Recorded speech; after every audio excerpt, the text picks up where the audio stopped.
Hi, everyone. We've got a brand new story to share with you. So let's begin. Sometimes people's audacity knows no bounds. And sometimes the person you once loved will try to trap you into a life that was never yours to live. My name is Connor, and this is the story of how my ex-girlfriend tried to make me responsible for another man's child, and how her friends turned into a harassment mob when I refused to play along. I'm 20 years old and work as an IT project manager for a mid-sized tech company in Austin, Texas. My job is stable, pays well, and offers good benefits and work-life balance.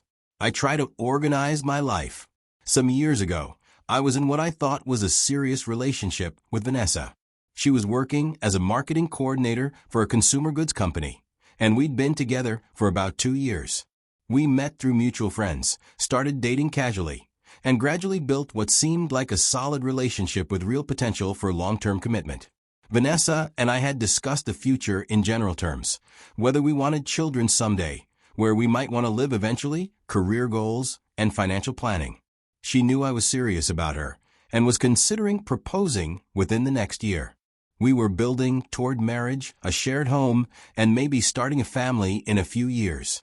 Looking back, I realize I missed some warning signs because I was focused on the positive aspects of our relationship.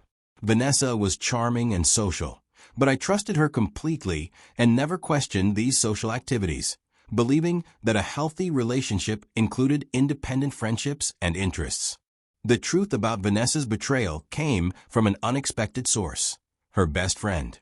Vanessa and her friend had been close since college, and I'd gotten to know this friend pretty well through group hangouts and double dates.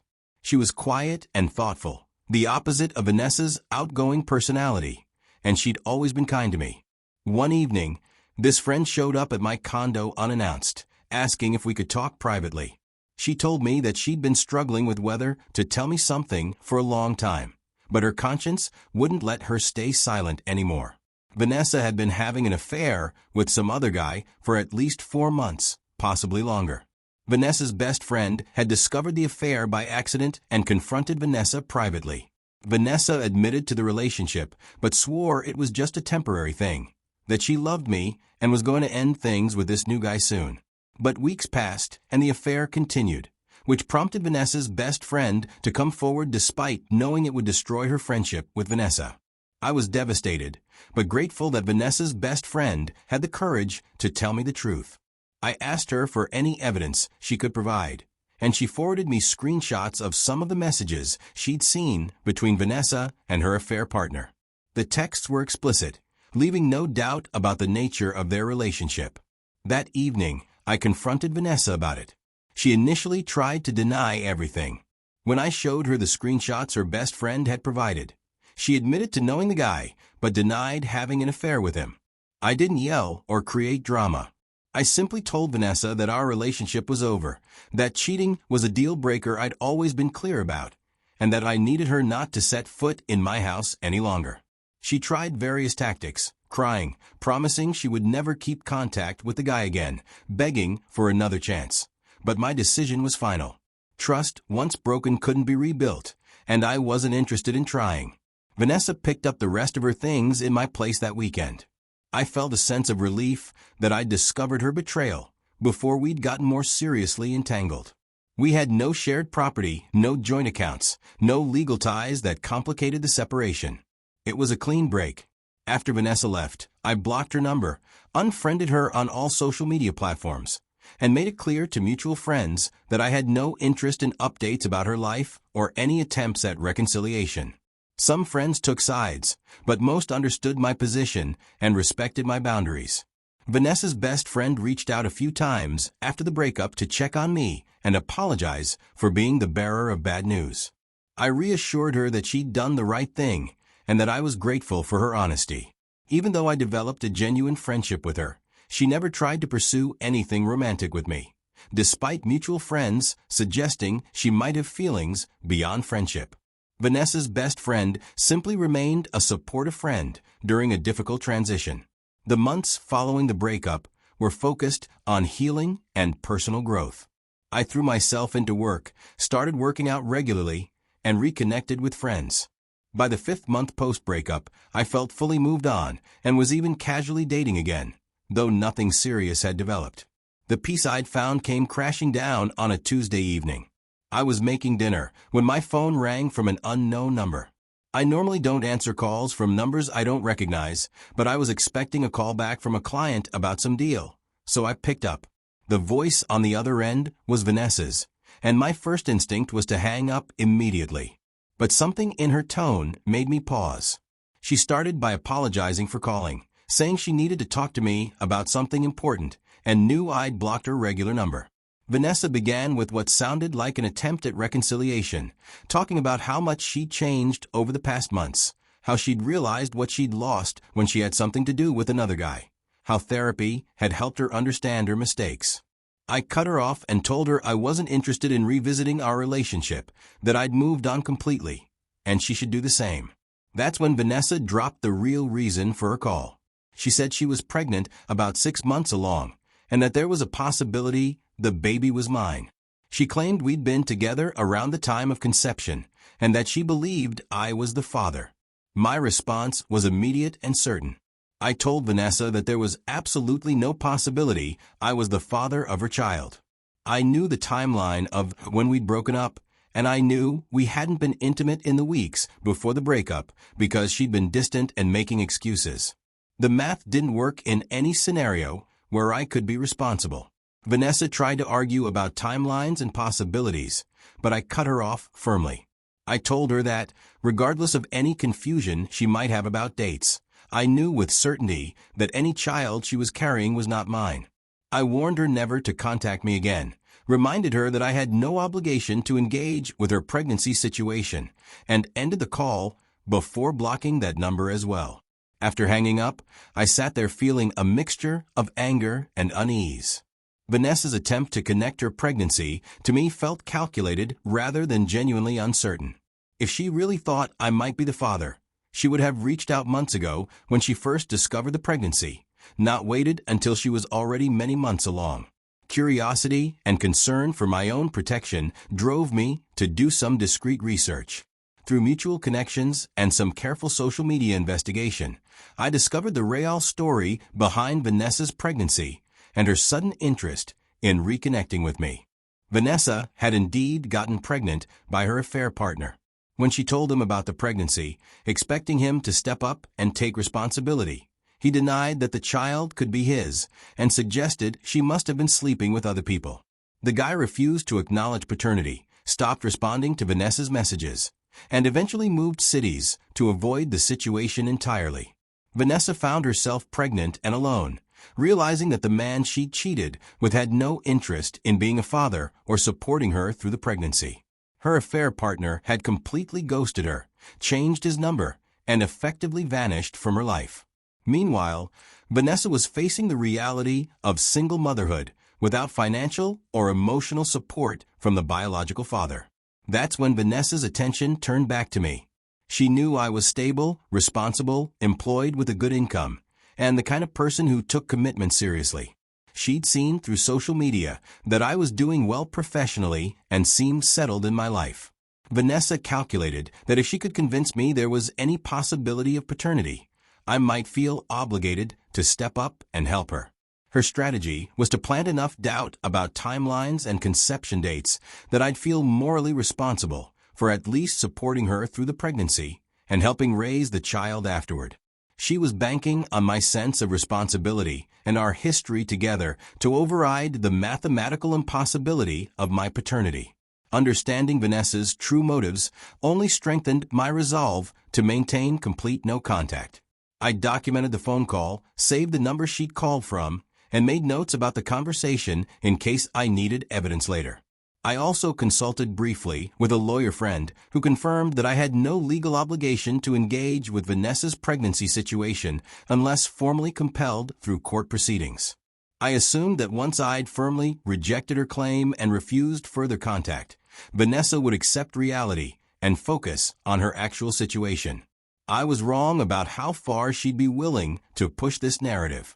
3 months later, I received certified mail at my home address, a legal summons for a paternity case. Vanessa had filed a lawsuit in family court claiming I was the father of her child, which had been born some weeks earlier, and that I was refusing to take responsibility or provide child support.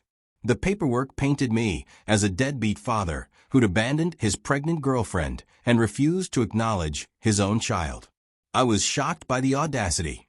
Vanessa knew with absolute certainty that I was not the father of her child, yet she'd committed to this lie in legal documents under penalty of perjury. The summons required my appearance in court and warned that failure to respond could result in a default judgment against me. I immediately hired a family law attorney who specialized in paternity disputes. She reviewed the case, took detailed notes about my relationship timeline with Vanessa, and confirmed that a court-ordered DNA test would definitively resolve the matter. My attorney was confident that once paternity testing proved I wasn't the father, the case would be dismissed, and Vanessa could potentially face consequences for filing a frivolous lawsuit. The attorney also explained that Vanessa's strategy wasn't uncommon. Some women in desperate financial situations would name stable, responsible ex-partners as potential fathers even when they knew the claim was false, hoping that the man would either agree to informal support to avoid court proceedings or that he might develop enough of a bond with the child during the process to continue supporting them even after negative paternity results. My attorney filed a response denying all allegations and requesting immediate DNA testing to establish paternity. The court granted this motion, and testing was scheduled within 2 weeks. I had to go to a medical facility to provide a DNA sample, which was then compared to samples from Vanessa's daughter. During the court proceedings, I had to listen to Vanessa's completely fabricated version of our relationship ending. She claimed that we'd been trying to have a baby together, that I'd been thrilled when she got pregnant, but that I'd abandoned her when the reality of fatherhood became too much pressure. She portrayed herself as a devoted girlfriend who'd been blindsided by my sudden coldness and rejection. Vanessa's attorney presented text messages between us that were selectively edited to make it seem like I'd been planning a future with her while she was pregnant. In reality, these texts were from before the breakup and had nothing to do with her pregnancy, which hadn't existed during our relationship. The manipulation was sophisticated enough to create doubt if someone didn't know the full context. My attorney countered with a complete text history showing our breakup, the reason for it, and the timeline proving I couldn't be the father. When the DNA results came back, they showed conclusively that I had zero genetic match to Vanessa's daughter. I was categorically excluded as the biological father with 99.9% certainty. The judge reviewed the results, dismissed all claims against me, and warned Vanessa that filing false paternity claims could have serious legal consequences. I felt vindicated but exhausted. The court process had taken months, cost me several $1,000s in legal fees, and created significant stress in my life. I'd had to explain the situation to my employer in case Vanessa tried to contact me at work, inform my family about the false accusations, and deal with the emotional toll of being publicly accused of abandoning a child that wasn't mine. I assumed the DNA results and court dismissal would finally end Vanessa's attempts to involve me in her life. Once again, I underestimated her persistence and her willingness to distort reality to fit her needs. Within days of a court ruling, my phone started receiving text messages from new numbers I didn't recognize. These were Vanessa's messages, sent from various apps and temporary numbers to get around my blocking. The content was emotional manipulation designed to make me feel guilty for refusing to help her. Her messages claimed that I'd always said I loved her, so how could I abandon her when she needed me most? She wrote that even though the DNA test proved the baby wasn't biologically mine, the child still needed a good man in her life, and I had loved her once. She suggested that love should transcend biology and that a real man would step up to help raise a child regardless of paternity. Vanessa also started rewriting the history of our relationship ending. She downplayed the cheating, saying we'd both had problems and made mistakes during a difficult time. But couldn't we move past that for the sake of giving her daughter a stable father figure? She acted as though her affair was a minor relationship, rough patch, rather than a deliberate betrayal that had deservedly ended our relationship. The messages came at all hours, early morning, late night, during my workday. Vanessa was relentless in her attempts to guilt me into taking on responsibility for her child. She'd send photos of the baby with captions about how the child deserved a father. She'd describe her financial struggles as a single mother and suggest that I could easily afford to help her. I didn't respond to any of these messages. I saved screenshots of everything for documentation purposes, blocked each new number as it appeared, and continued to maintain complete no contact. I'd learned from the court case that engaging with Vanessa only encouraged more manipulation, and I wasn't going to give her any opening. When direct messages to me didn't produce the results Vanessa wanted, she shifted tactics. She began venting to her friends about the situation, but with a heavily edited version of events that painted me as the villain. According to mutual acquaintances who still had contact with both of us, Vanessa was telling people that I was heartless, that I was refusing to help raise her baby despite having been in a relationship with her during the pregnancy, and that I'd turned my back on someone I'd claimed to love. Her friend group, loyal to Vanessa and operating with incomplete information, believed her version of events. Many of them didn't know about the cheating that had ended our relationship. They didn't know about her affair partner's existence, or that DNA testing had conclusively proved I wasn't the father. They only knew Vanessa's story about a good man who'd promised to love her, but abandoned her when she needed help. These friends began attacking me on social media and through direct messages. I started receiving hostile DMs calling me a deadbeat, accusing me of abandoning a child, questioning my character and integrity. People I barely knew or had never met were contacting me to express their disgust at my supposed behavior. The social media harassment was particularly coordinated and aggressive. Vanessa's friends would post vague messages about men who abandon kids without naming me directly, but tagging mutual connections who would know exactly who they meant. They'd share inspirational quotes about real men stepping up to raise children regardless. They'd post articles about the importance of father figures in children's lives with pointed comments clearly directed at me. Some posts did name me directly, calling me out by tagging my profile and accusing me of refusing to support my child. These friends claimed I was hiding behind DNA test results to avoid moral responsibility, that even if I wasn't the biological father, I should still help Vanessa since we'd been in a relationship during her pregnancy. The harassment spread beyond people who knew Vanessa personally. Her story had been shared in mom groups and online forums, and I started receiving messages from complete strangers lecturing me about responsibility and fatherhood. People who knew nothing about the actual situation were calling me heartless and selfish based entirely on Vanessa's false narrative. The most frustrating aspect was how many of these harassers genuinely believed they were taking a moral stand. They thought they were defending a struggling single mother against a deadbeat dad, not realizing they were participating in the harassment of someone who'd been falsely accused. Their sense of righteous indignation made them aggressive and unwilling to consider that they might not have the full story. Some of Vanessa's friends almost certainly knew the truth, but chose to harass me anyway. They'd been part of her social circle during our relationship and would have known about the affair. But they prioritized their loyalty to Vanessa over fairness to me, apparently believing that her need for help justified lying about my involvement. I was shocked by the sheer entitlement of the situation.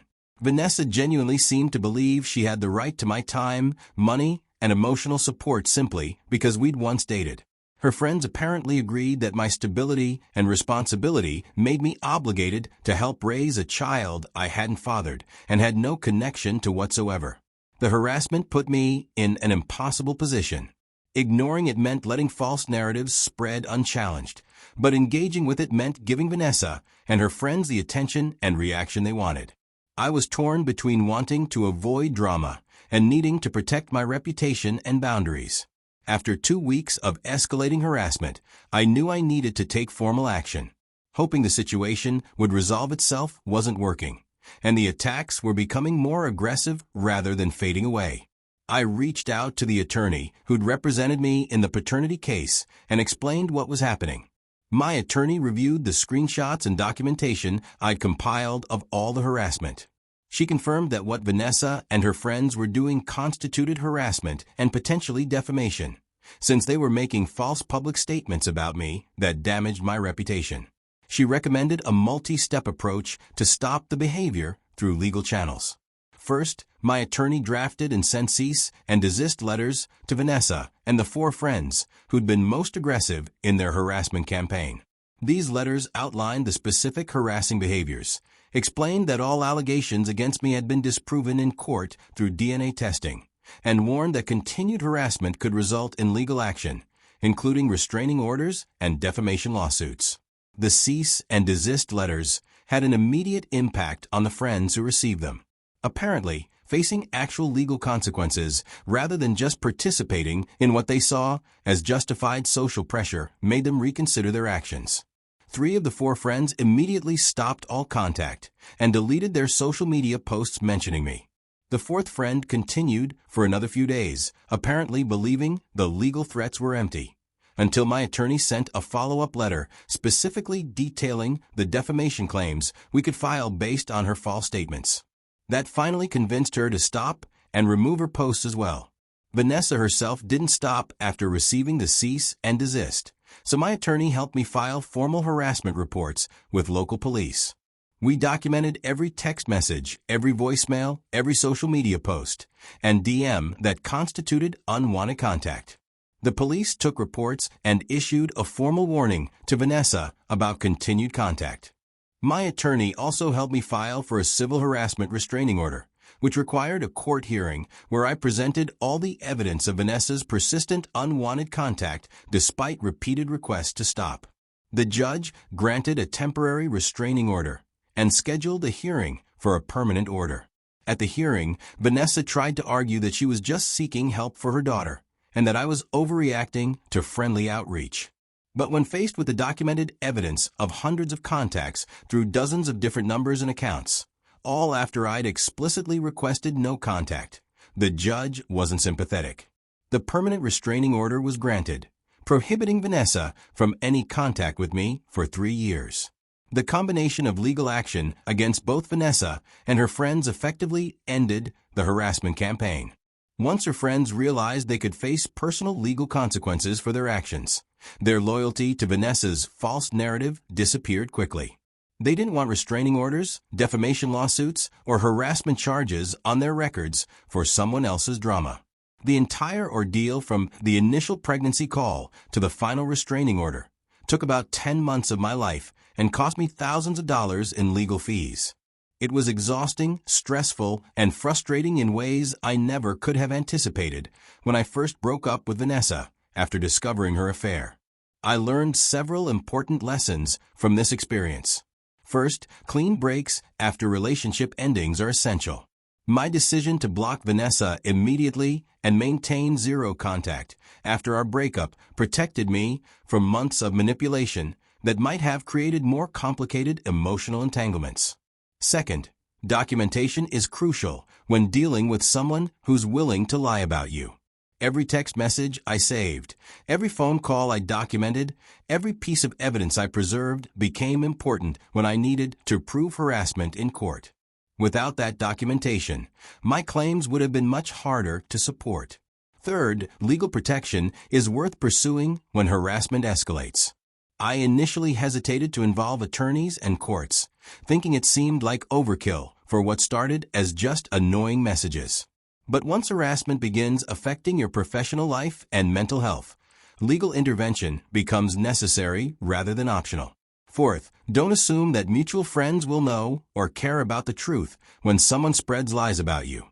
Vanessa's friends were willing to attack me based entirely on her word, without asking for my side or considering that they might not have full information.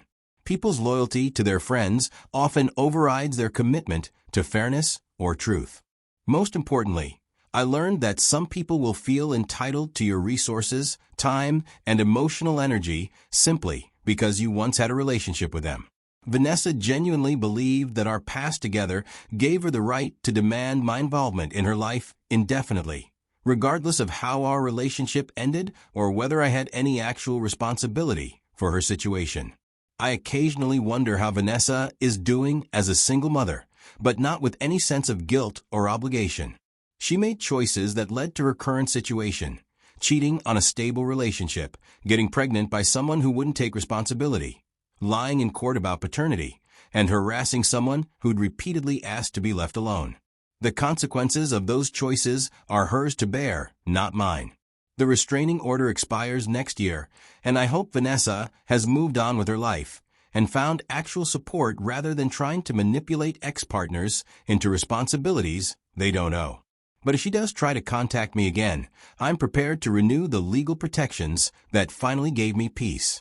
If you're dealing with a similar situation, an ex trying to involve you in something that isn't yours, friends harassing you based on lies, or anyone attempting to guilt you into responsibilities you don't owe, know that you have the right to protect yourself legally.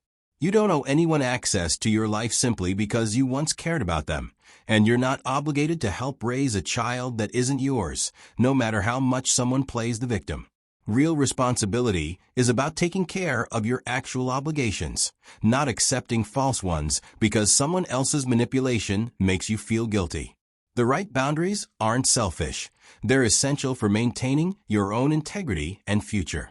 Stand firm, document everything, and don't hesitate to seek legal protection when harassment crosses the line from annoying to damaging. Your peace and reputation are worth protecting, and you don't need anyone's permission to defend yourself from false accusations and entitled demands. Sometimes the kindest thing you can do for yourself is refuse to be pulled into someone else's chaos, even when they're very loud about wanting you involved.